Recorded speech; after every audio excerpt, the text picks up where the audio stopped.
Hi అందరికీ నమస్కారం. Welcome back to the life with Ramani. ఇవాల్టి వీడియోలో చాలా సింపుల్గా అండ్ సూపర్ టేస్టీగా ఉండే బియ్యపిండి వడియాలు ఎలా చేస్తారో చూద్దాం. ముందుగా 1 కప్ రైస్ ఫ్లోర్ని 2 కప్స్ వాటర్తో స్మూత్గా మిక్స్ చేయండి. లంప్స్ లేకపోవడం ఇంపార్టెంట్. ఇంకో సైడ్ 4 కప్స్ ఆఫ్ వాటర్ని స్టవ్ మీద బాయిల్ చేసుకోండి. వాటర్ త్వరగా బాయిల్ అవ్వాలనుకుంటే కొంచెం సాల్ట్ యాడ్ చేసుకోండి. వాటర్ బాయిల్ అవుతుండగానే ప్రిపేర్డ్ ఫ్లోర్ మిక్స్చర్ని స్లోగా యాడ్ చేయండి. కలపడం మర్చిపోకండి. కంటిన్యూస్గా మిక్స్ చేయాలి. ఓకేనా? మేమైతే ఒక 2 స్పూన్స్ సాల్ట్ యాడ్ చేసాము. మీకు తగినంత సాల్ట్ యాడ్ చేసుకోండి. మంచిగా కలుపుతూనే ఉండండి. ఆ మిక్స్చర్ థిక్ కన్సిస్టెన్సీకి వచ్చేంత వరకు మంచిగా కలుపుతూనే ఉండండి. ఇప్పుడే మన ట్విస్ట్. అదేంటంటే గ్రీన్ చిల్లీ అండ్ జీరా పేస్ట్ని మంచిగా యాడ్ చేయండి. అప్పుడు వడియాలు మనకి చాలా టేస్టీగా అండ్ ఫ్లేవర్ఫుల్గా ఉంటాయి. సప్పగా ఉన్నట్టు అస్సలు అనిపించదు. బాగా కలిసిపోయాక ఆ మిక్స్చర్ని కూల్ అయ్యే వరకు వెయిట్ చేయండి.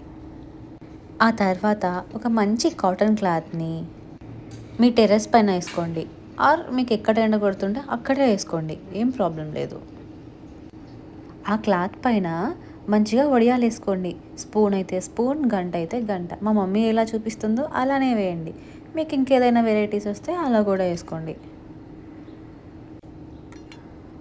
అలా ఆ బెడ్షీట్ అంతా మంచిగా వడియాలు పెట్టుకున్నాక ఒక సన్లైట్ కింద 5-6 అవర్స్ ఎందుకులే కానీ మంచిగా ఎండిపోయేంత వరకు ఉంచండి. సన్లైట్ కిందనే, ఫ్యాన్ కింద అస్సలు కాదు. అలా బెడ్షీట్ అంతా స్ప్రెడ్ చేసుకున్నాక మొత్తం ఎండిపోయాక మొత్తం తీసుకోండి. ఎండిపోయాక అవన్నీ చాలా ట్రాన్స్పరెంట్గా అయిపోతాయి. పల్చగా అయిపోతాయి. చాలా ఈజీగానే వచ్చేస్తాయి తీసేయడానికి. చూస్తున్నారు కదా మా మమ్మీ ఎలా తీస్తుందో. మనం ఎంత ప్రాపర్గా ఎంత నీట్గా వేసినా కూడా అవి ఎండిపోయాక ఆ ప్రాపర్ షేప్లో అస్సలు ఉండవు. చూస్తున్నారు కదా అవి ఎలా ఉన్నాయో. ఇన్ఫ్యాక్ట్ చూడ్డానికి ఎలా ఉన్నా తీయడానికి ఎలా వచ్చినా టేస్ట్ మాత్రం అదిరిపోతాయి. ఆ తర్వాత ఇంకేముంది, మంచిగా ఒక ప్యాన్లో ఆయిల్ వేసుకొని వడియాలతో డీప్ ఫ్రై చేసేసుకోండి.